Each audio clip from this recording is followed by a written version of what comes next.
Hey there guys, my name is Rick Utzler and this video is brought to you by Gateway to Airguns. This is our GRiP review program. What is GRiP? Well, GRiP is really videos for airgun enthusiasts. Our point in this, our whole purpose is to give you just raw data. How does it shoot? What does it shoot? How do you get the most out of it, etc. We're not here to tell you buy this, don't buy this. We're just going to give you raw data for you then to make up your own mind. So our first product we're going to be working with today is from Dynamic Air Rifles. This is the DAR. I've been shooting it now for, I don't know, maybe a month or two. It is a pretty nice airgun. Let me tell you, price point on this is right around $300. That doesn't include the scope. And you get a lot for your money. And one of the reasons you do is you're buying direct from the manufacturer. So unlike if you buy some other guns, it may go through the manufacturer to a buyer's group, to a distributor, to a dealer, and then finally to you or some variation of that. Each of those little hops takes a piece for themselves. When you're buying direct, it's really you and the manufacturer. And that's pretty cool because I think your $300 spent there goes further than $300 spent in a more traditional way. So I think you are going to get more for your money here, and I think the results I'm getting on the bench and just numbers in general really spell that out. So some of the particulars about this gun, it is a very traditional, basic, I say basic, basic design air rifle. It's not trying to be flashy, it's trying to be practical and functional. And it does that really well. It comes in at right around 8 pounds. That's with an optic. So if you have, well, this optic, I should say, a little bit heavier optics, can be more, a little lighter optic, gonna be less. But you're looking at about 8 pounds. Very nice, solid stock. I love the fact that it's actually got some meat on it. So if I wanted to put swivel studs on this, not a big deal. There's plenty of meat here in the wood to put my studs on this and be able to take it out and hunt with it. And really, that's what this is designed for. It's a hunting air gun. So it's not a bench rest gun. It's designed for small game hunting, and I think it's going to do that very well for you. Overall length is right around 41 inches, and your pull length is right around 15 inches. So keep that in mind. If you depending on your frame, if you're a big guy like myself, this is a beautiful, it just fits really nice. If you're smaller, maybe it might be a little too long or too heavy or whatever. You guys kind of know what that does for you. So some key features. One of the things I really like about this is that it fills to 3,000 PSI. So a lot of air guns now are, to get all the big shot count and power, they're pushing you to 250 bar, 300 bar, 4,500 PSI. And that means that, something like this is not practical because this has 4,500 PSI in it. If this required 4,500 PSI, the minute I topped it off once, I'd never be able to fill it again. So now you got to carry a compressor with you or some sort of booster. And there's a lot more of that going on today. And if that's what you like and you want all those extra shot counts, great. I mean, I'm not saying that's bad. I'm saying that you have other options if you don't want to go that route. This gun uses 3,000 PSI, and that 3,000 is going to give you about 30 shots. We'll get to the shot count in how the regulator works here in a minute. I love the fact that I just take this little bottle with me. I can top this off several shooting sessions as far as several 30-shot groups or 30-shot shot strings. I'm going to just be able to top off, and just keep using this. And that is just great. I'm going to get hundreds of shots out of this little bottle, and this is really easy to fill up with one of my small compressors and take with me. So I really like that. It does use a fill probe, so they do have this little probe comes with it, and it actually has the end on it, so you don't have to get a fitting. It actually has what you need. Gauges in the front, so you know where you are pressure-wise. Okay, so a few other things that I found interesting about the DAR. The cocking system is really, really nice. They did a good job making a very sturdy and yet easy to handle cocking system. I really prefer a side lever. Gives you a mechanical advantage. It just makes it easier to shoot. You can decock it if you like, which is kind of cool. And you have just a cross safety here in the trigger. Now the trigger is not adjustable in the traditional sense. It does have some adjustment. You can adjust the position of the second stage. So when you get it from the factory, mine was breaking at around 1 pound and 1 pound 2 ounces, something like that. And then I was able to actually take some of that travel out. So now you have a really long first stage and just a tiny crisp second stage. And it dropped it to like 13 and some change ounces. So I don't know quite how all of that works internally, but I do know that it's not two-stage adjustable. It's a two-stage trigger, but the only adjustment you have is really to take away some of that second stage travel. I think this is a wonderful trigger from like field work or hunting. It's great. If you're into bench rest shooting, you might want a little different trigger, but this isn't a bench rest gun. This is a field and hunting gun, and for that, it's really, really good. The magazines, they're metal.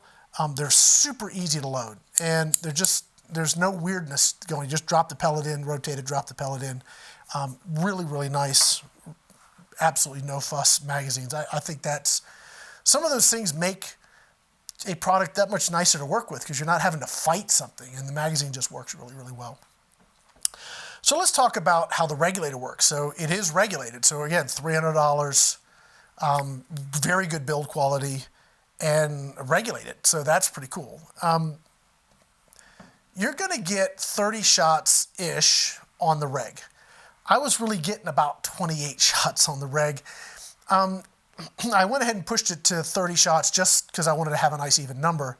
But if you really wanted to stay absolutely on the reg, I would go 20 shots and then top off. At 20 shots, we're looking at an extreme spread of 9 and a standard deviation of like 2.5. When you push it to the 30 shots, that's when the extreme spread jumps a little bit. I got the numbers here. Just pull them up for you. So if I go and look, okay, so like 30 shots, extreme spread went to 21, which really is still not bad, and the standard deviation went to 5. But at 20 shots, you basically cut that in half. It's those last 10 shots that things start to spread out a little bit. So 30 shots is where you're going to like kind of pushing it, but 20 shots, you're absolutely in the sweet spot. So as far as performance goes, it's a 30 foot-pound gun, 30 to 31 foot-pounds. We shot a bunch of pellets. Let me just say this. Our hope with the GRiP program is to create a methodology that is reproducible. So we shoot all of these pellets all the time at these ranges, and then we have this repository of data that's very objective from gun to gun to gun. Right now, it's just hard to get supplies. So we're gonna do the best we can to just give you what works. I don't see a lot of use in telling you a bunch of stuff and showing you a bunch of things that don't work. So I'd rather spend time and our resources on showing you what does work with a gun than the 30 things that don't. And for this gun, we had 2 pellets that really kind of rose above the rest. And just so you know, I shot 14 3s, both JSB and Crossman. I shot some H&Ns, the Field Target Trophies, and the Barracuda Hunter Extremes, which turned out to be our best pellet. I shot the JSB 1589s, the Hades, the 1813s, et cetera, et cetera. I shot a bunch of different pellets, Crossman Premiers, all of that. And the 2 pellets that kind of rose above the rest for just group to group to group consistency were the 1813s and the Barracuda Hunter Extremes. Now, before any of that came to or started to actually group, we had this, and that is just some of the patches that I used to clean the gun before shooting this video. So I had already cleaned this gun 2 or 3 times, and it just kept letting up. I really got aggressive with it this last time, and I had really good, consistent results today. So maybe that final cleaning did it, but if you are a person who likes to clean their barrel all the time, you're gonna like the DAR, because evidently it's something that it's gonna need. You get these really great groups, and all of a sudden you just see it kind of go stupid. And just take a minute, unload it, clean your barrel, and you're right back to where you were with these really nice groups. So you will need to clean the barrel on this. At least I did on my gun. Okay, so the 2 pellets that we shot today were the 1813s and the Barracuda Hunter Extremes. We shot them for accuracy at 50 yards. Now, I have shot at 100 yards, at least my little quadrant target, and I could put all 10 shots on the quadrant target. But wind came up today, so we're pushing 8 to 15 mile an hour winds today, and they're variable and swirling, and I did not see the point in trying to shoot at 100 yards with those conditions. And they're coming from this side, so they're pushing right to left. And anyway, so I stuck to 50-yard groups.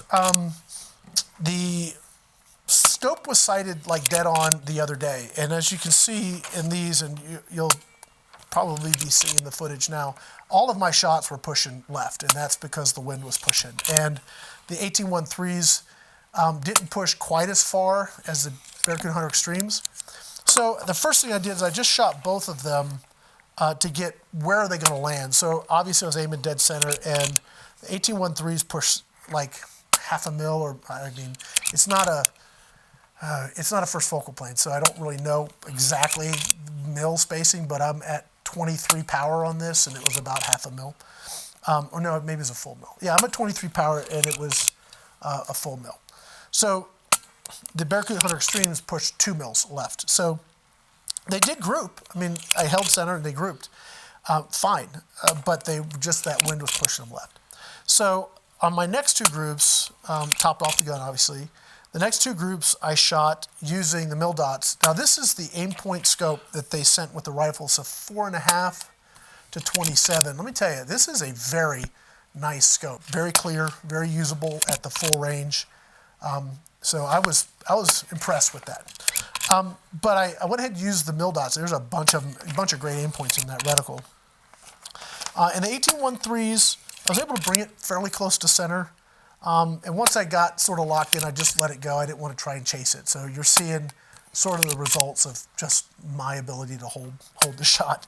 So we're 1.26 inches center to center at 50 yards in the wind.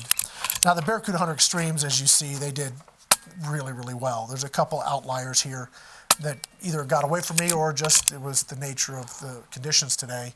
But that was 0.87 inches center to center at 50 yards in the wind out of a $300 air gun. And for me, that's pretty doggone good. And those results are very repeatable. So once you get dialed in and you're set on your pellet and you're set on how you're going to hold the gun and pull the trigger and you just know it, you're going to get those results over and over and over. These are not, 15 shot cards. I'm showing you the best one. This is put this one out, shot this one.